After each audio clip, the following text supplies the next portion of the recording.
Hola, mi nombre es Encinas Laila y voy a hablar sobre el convenio colectivo de trabajo 76 del año 75. Y lo voy a hacer respondiendo algunas interrogativas. La primera es: ¿cómo se abona el adicional por traslado? El abono del adicional por traslado en la industria de la construcción está regulada por este convenio y varía significativamente según la distancia, el tiempo de viaje y si el trabajador debe cambiar su residencia o pernoctar fuera de ella. A continuación detallaré cómo se abonan según los diferentes supuestos legales. Primero, los traslados a corta distancia fuera del ejido urbano. Para poder seguir hablando de este tema, primero vamos a definir lo que es un ejido urbano. Este es un área de tierra adyacente a las ciudades destinadas a la expansión urbana, infraestructura y espacios públicos, reguladas para un desarrollo ordenado y sostenible hasta 30 kilómetros. Cuando el empleador dispone un traslado a un lugar fuera del ejido urbano donde el obrero prestaba servicios, pero a una distancia menor a 30 kilómetros, se debe pagar un adicional basado en el jornal básico de la categoría de oficial, siguiendo una escala. Esta escala va de 0 a 5 kilómetros, corresponde el 5% del jornal básico, de 5 a 10 kilómetros el 7%, de 10 a 15 kilómetros el 9%, de 15 a 25 kilómetros el 11%, de 25 a 30 kilómetros el 13%. Después tenemos los traslados a larga distancia con cambio de residencia. Si el trabajador en este caso debe cambiar de residencia para trabajar en un lugar que dista más de 30 kilómetros del sitio de contratación, los gastos de traslado y adicionales se pactan al inicio. Si la empresa no comunica este pacto a la comisión paritaria, se establece por defecto un plus no menor al 30% de la remuneración básica. Después tenemos la compensación por tiempo de traslado. Si el tiempo que el trabajador emplea para ir desde el obrador hasta el lugar específico de las tareas es superior a 30 minutos, se debe pagar una remuneración adicional compensatoria. De no haber un acuerdo por un monto mayor, este adicional será del 5% de la remuneración básica. Después tenemos por último los trabajadores enviados al interior o fuera de su localidad. Para estos existen beneficios adicionales para aquellos que son destinados a zonas alejadas. Por ejemplo, al interior del país se abonan gastos de alojamiento, comida y lavado de ropa con comprobantes, más una bonificación del 25% sobre el salario por todos los días de permanencia. Y fuera de la localidad, sin el regreso diario, si el obrero no puede regresar a pernoctar en su localidad, se le otorga todos los gastos mencionados anteriormente y un suplemento del 10% diario sobre sus jornales, que este es en concepto de viáticos adicionales. Por ejemplo, imaginemos a un oficial albañil que es trasladado de una obra en el centro de la ciudad a una planta industrial ubicada a 12 kilómetros fuera del ejido urbano. Como la distancia es de 12 kilómetros, se encuentra en el rango de 10 a 15. Por lo tanto, el empleador debe abonarle un 9% adicional calculado sobre el jornal básico de la categoría de oficial por cada día que trabaje allí. Supongamos que el camión de la empresa lo recoge en el obrador central y tarda 45 minutos en llegar al frente de la obra. Como el tiempo excede los 30 minutos, el trabajador tiene derecho a percibir un 5% adicional de su remuneración básica por este tiempo de traslado. En su liquidación, además de su sueldo normal, aparecerán estos suplementos, el 9% por distancia y el 5% por tiempo de traslado, sumando así un 14% extra sobre su base salarial por las condiciones de traslado. La segunda interrogativa que abordaremos va a ser cómo se abonan los salarios básicos de acuerdo a las zonas del país. El pago de los salarios básicos en la industria de la construcción no es uniforme para todo el país, sino que se ajusta según la ubicación geográfica donde se realice la obra. Este sistema de remuneraciones no establece un monto único nacional, sino que se rige por escalas salariales que dividen el territorio en diferentes zonas. Zona A, zona B, zona C y C austral. Esta diferenciación permite ajustar el ingreso básico del trabajador según factores regionales como el costo de vida o el rigor climático, especialmente en las provincias del sur. Los adicionales en este pago, como la asistencia perfecta o un plus por especialidad, se calculan siempre sobre el salario básico de la zona que corresponda al lugar de la obra. Aunque este convenio establece las categorías, los montos específicos por zona se actualizan a través de paritarias y resoluciones del Ministerio de Trabajo. Es importante destacar que los adicionales, como el de asistencia perfecta o especialidad, se calculan como un porcentaje que se aplica sobre ese salario básico de la zona. Por ejemplo, imaginemos a dos trabajadores con la misma categoría de oficial albañil que trabajan para la misma empresa, pero en diferentes zonas. El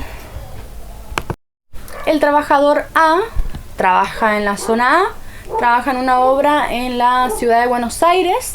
Su salario básico por hora es el estándar definido por esa región.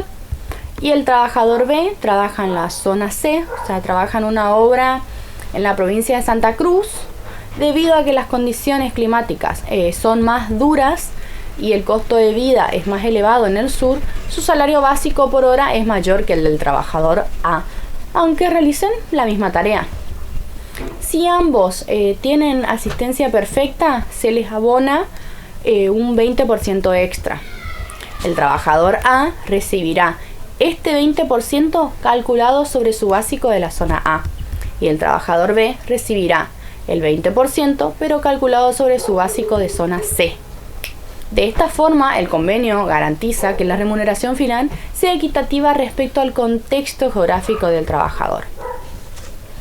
La tercera interrogativa que abordaremos es por cuáles trabajos y en qué porcentajes se abonan los adicionales a los trabajadores especializados. De acuerdo con este convenio, los trabajadores que realizan tareas especializadas reciben adicionales que se calculan como un porcentaje sobre su salario básico. Estos adicionales se mantienen vigentes independientemente de las actualizaciones anuales, ya que estas forman parte del cuerpo del convenio. A continuación voy a detallar los trabajos y porcentajes correspondientes. A quienes les corresponden el 20%, se abona a los trabajadores con categoría de oficial cuando se les encomienda realizar tareas consideradas delicadas o de alta especialización técnica, y los trabajos incluidos son colocación de azulejos, mosaicos, mayólicas, frentes de piedra, después tareas de decoración, armado de encofrado para escaleras compensadas. Después tenemos los adicionales del 15%. Este porcentaje le corresponde específicamente a una especialidad de alta complejidad y riesgo, que es el oficial soldador eléctrico de alta presión. Después tenemos el adicional del 10%, que se abona a los oficiales mecánicos, montador de estructuras, cañista, soldador eléctrico, instrumentista y electricista. Y por último tenemos el adicional del 5%, que corresponde a los oficiales que desempeñan funciones de amiantista o revestidor, lingador, soldador de autógena, herrero, oficial caldero, mandrilador y el oficial de talleres en obra. Por ejemplo, imaginemos un oficial albañil que trabaja en una obra de un edificio residencial. Durante la mañana realiza tareas generales de mampostería, levantando paredes de ladrillo común. Por estas horas él percibe su salario básico normal de la zona.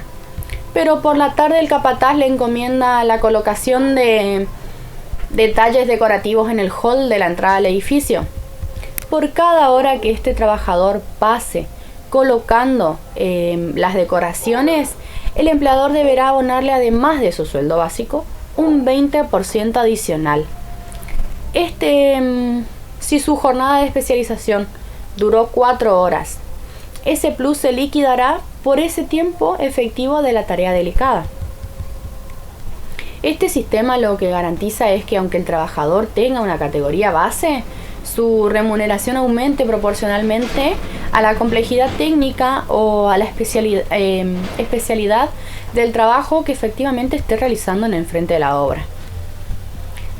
La otra interrogativa que abordaremos va a ser por cuáles trabajos y en qué porcentajes se abonan los adicionales a los trabajadores de cualquier categoría. Específicamente en este convenio, el convenio colectivo de trabajo, existen diferentes adicionales que se abonan a los trabajadores independientemente de la categoría a la que estén sujetas,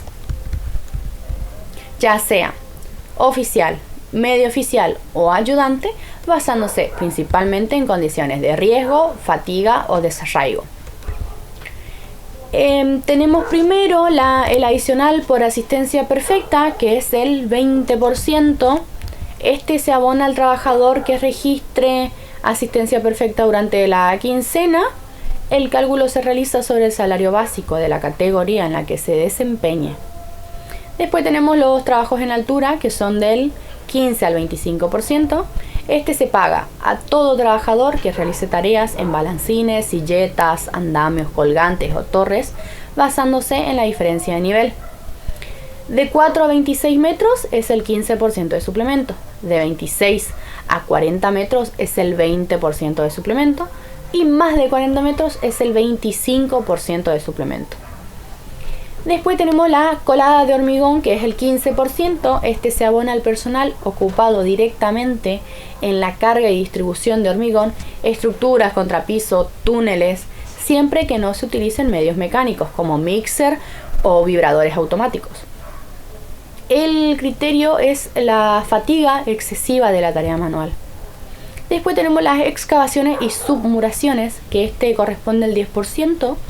Debido al riesgo que conlleva el trabajo bajo el nivel del terreno, se abona este adicional a quienes realicen excavaciones de postes para submuraciones o mamposterías en los mismos. Después tenemos las zanjas en vía pública, que son del 10%, para obreros que excaven zanjas para redes cloacales, gas o agua en la vía pública, siempre que la tarea sea manual. Y por último tenemos los traslados y desarraigos, que van de un 10% a un 25%. El envío al interior, por ejemplo, es un 25% de bonificación sobre el salario por todos los días de permanencia.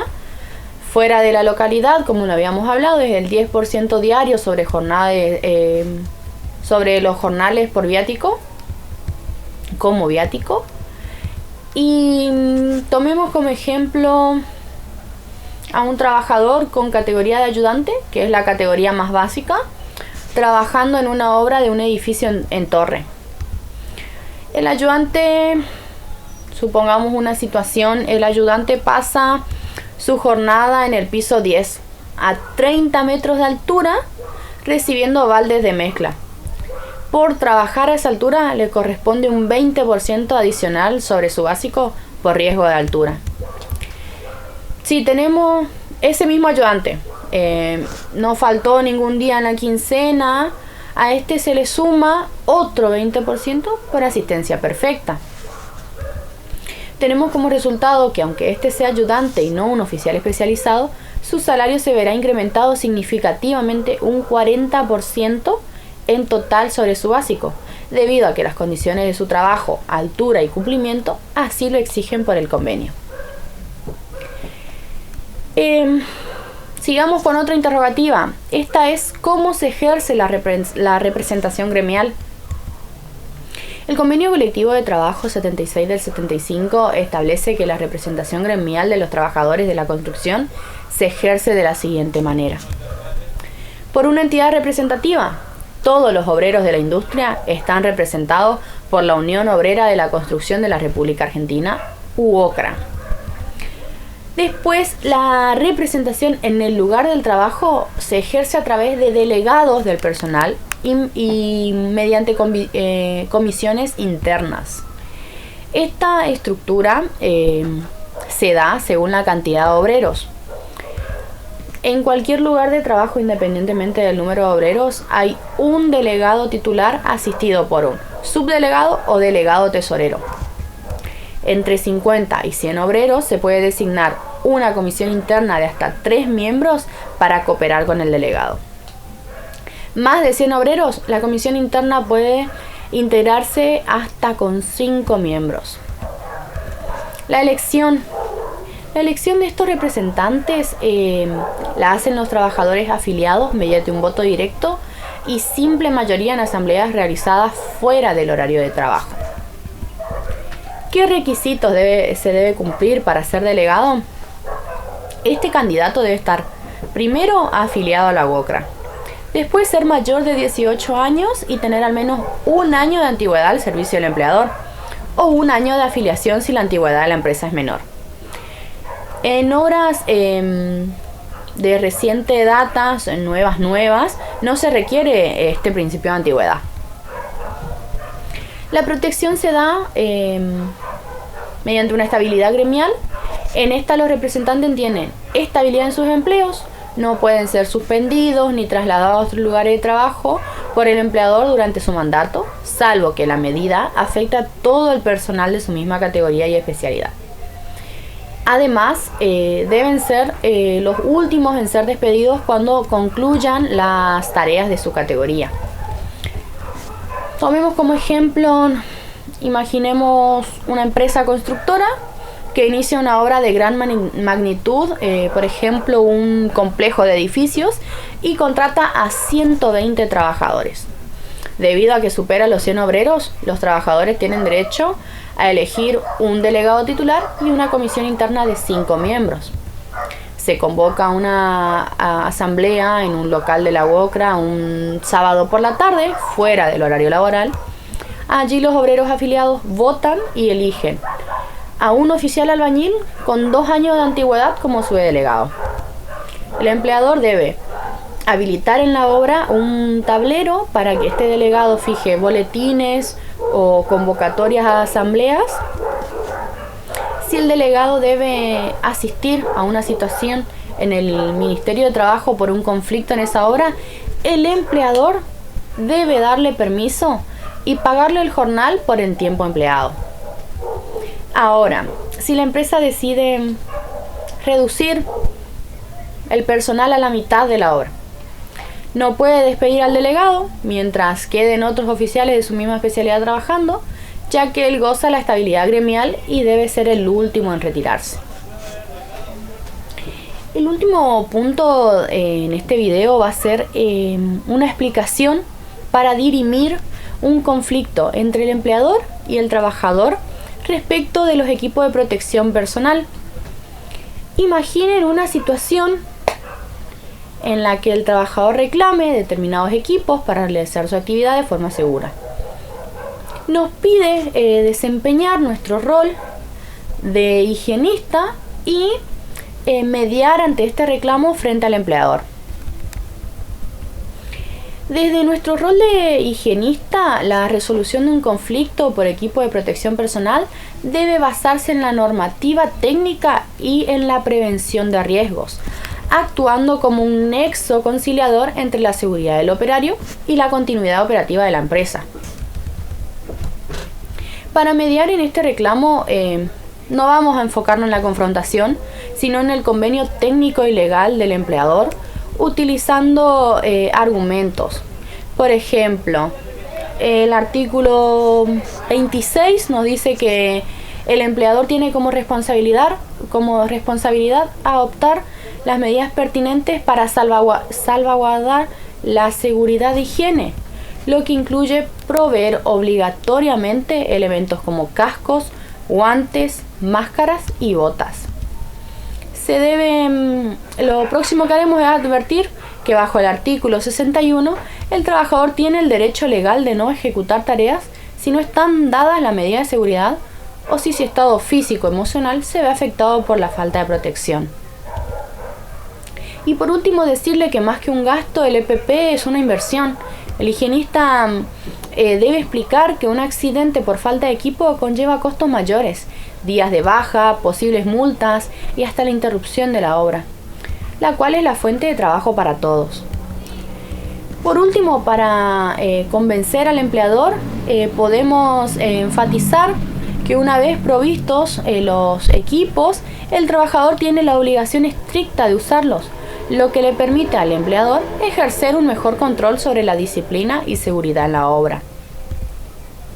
Ahora, si la mediación técnica inicial no prospera, el artículo 96 establece que el conflicto debe ser tratado en primera instancia por el delegado y las comisiones de obra para buscar una solución satisfactoria antes de elevarlo a instancias gremiales o paritarias externas.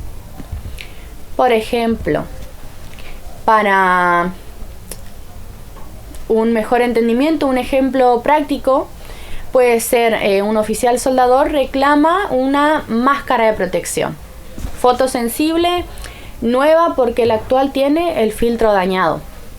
El empleador se resiste al gasto alegando que todavía se puede usar con cuidado. Nuestra acción es una evaluación técnica. El higienista debe inspeccionar el equipo, dictaminar si el filtro cumple o no cumple con la normativa de protección visual. Después, una mediación con el empleador. En lugar de exigir el equipo de forma autoritaria, le explicamos al empleador que si el oficial sufre una enfermedad, por ejemplo, una queraconjuntivitis por el arco de soldadura, tendremos un trabajador especializado fuera de servicio por varios días, lo que retrasará la entrega de la estructura. Además, legalmente el trabajador puede negarse a soldar bajo un amparo del artículo 61. Comprar la máscara garantiza que la producción no se detenga y evita un reclamo formal ante la comisión paritaria. El empleador, y con esto podemos llegar a un resultado, que el empleador accede a la compra entendiendo que protege su patrimonio y la continuidad de la obra, y el higienista registra la entrega del equipo bajo el artículo 76, obligando al trabajador a cuidarlo y utilizarlo correctamente. El artículo 26, voy a aclarar qué nos dice cada uno. El artículo 26 nos dice la obligación de adoptar medidas de seguridad y proveer de EPP. El artículo 61, que hablamos también, es el derecho del trabajador a no realizar tareas sin seguridad. El artículo 76 es la obligación del empleador de proveer EPP y del trabajador de usarlos. Y el artículo 96 es procedimiento para resolver divergencias y conflictos en el ámbito laboral. Muchas gracias.